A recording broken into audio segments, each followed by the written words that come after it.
σήμερα στην πίστα. Όχι στα μέγαρα ούτε στις έρες φυσικά. Αυτή τη φορά είπαμε να έρθουμε λίγο πιο μακριά. Το Drive δοκιμάζει αποκλειστικά στην πίστα Φόρμουλα 1 της Κωνσταντινούπολης.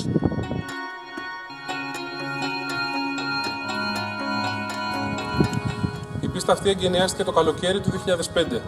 Έχει μήκος 5,3 χιλιόμετρα και 14 στροφές συνολικά. Το μήκος της ευθείας εκκίνησης τερματισμού είναι 650 μέτρα και το μέσο πλάτος 15 μέτρα. Μπορεί να φιλοξενήσει 125.000 θεατές.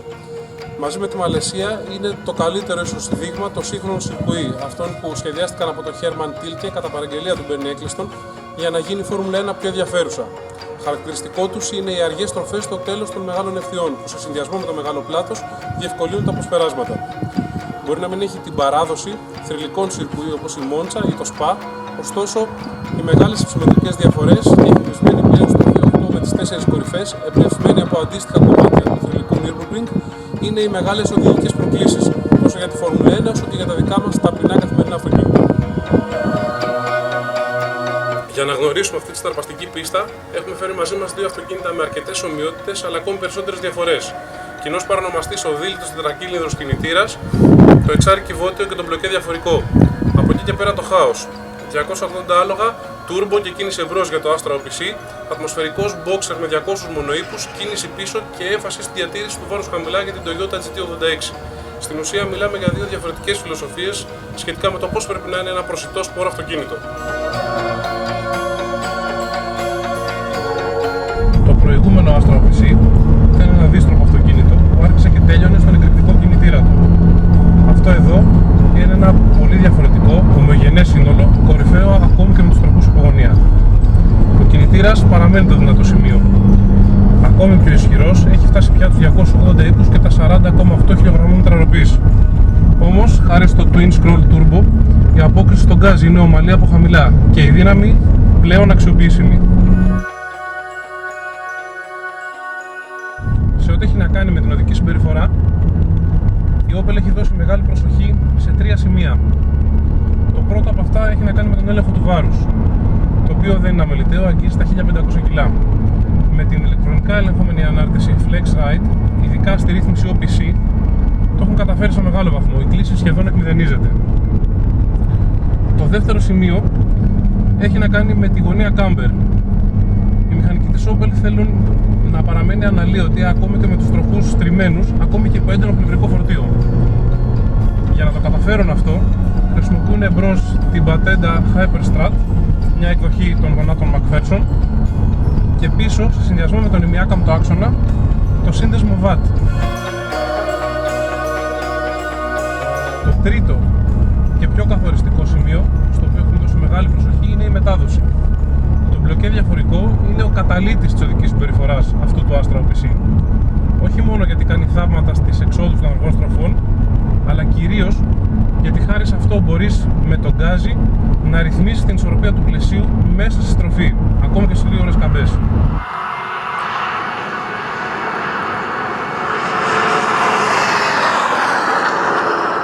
Όλα τέλεια λοιπόν? Θα έλεγα πως όχι. Το τιμόνι ακόμη θέλει πολλή δουλειά για να μπορεί να προσφέρει πληροφόρηση απαραίτητη σε γρήγορες στροφές όπως αυτές που έχει μια τέτοια πίστα, και σίγουρα θα ήθελα ένα πιο γρήγορο λευγέ με μικρότερες διαδρομές.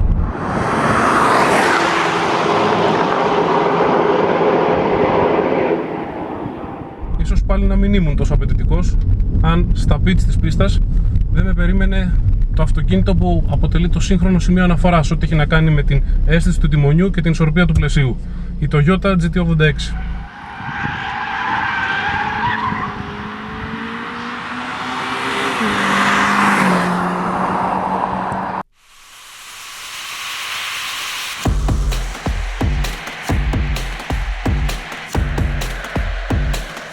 Τον αρχικό ενθουσιασμό για την παραγωγή ενός προσιτού πισωκίνητου κουπέ ακολούθησε μια μικρή γκρίνια όταν τελικά οι πρώτοι δημοσιογράφοι οδήγησαν την Toyota GT86 που είχε να κάνει με την απόδοση του κινητήρα. Πράγματι αυτό το φανταστικό πλαίσιο εκλιπαρεί για ακόμη περισσότερη δύναμη. Παρ' όλα αυτά για την Toyota δεν είχαν σημασία οι αριθμοί, τουλάχιστον για αυτό το αυτοκίνητο. Αυτό που ήθελε η Toyota για την GT86 ήταν να μιλά στις αισθήσεις και πραγματικά το έχει πετύχει.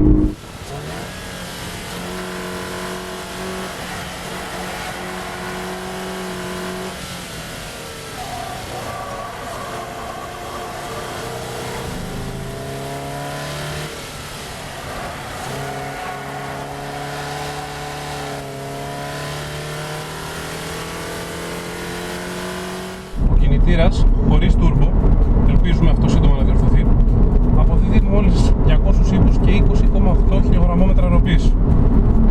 Είναι boxer η συνεισφορά της Subaru στην κοινή εξέλιξη του μοντέλου, γιατί η διάταξη αυτή βοηθά τους μηχανικούς να κατεβάσουν 1 εκατοστό το κέντρο βάρους του αυτοκινήτου.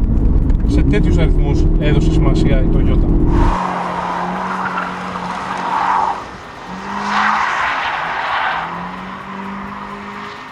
Το σημαντικό σε αυτό το αυτοκίνητο δεν είναι η δύναμη, είναι η ισορροπία πάνω από το όριο και η επικοινωνία, η αμφίδρομη σχέση με τον οδηγό.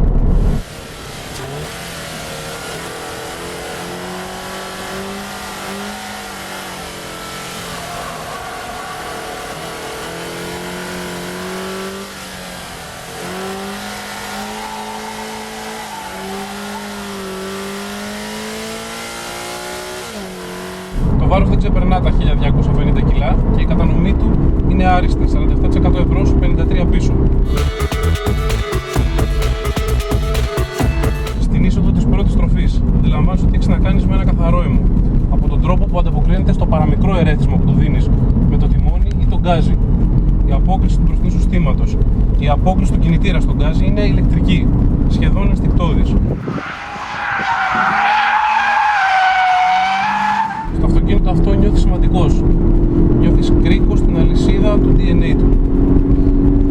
Δεν θα ήταν υπερβολή αν λέγαμε ότι η παραγωγή κάθε GT86 ουσιαστικά ολοκληρώνεται μόνο όταν ο οδηγός της πάρει θέση πίσω από το τιμόνι.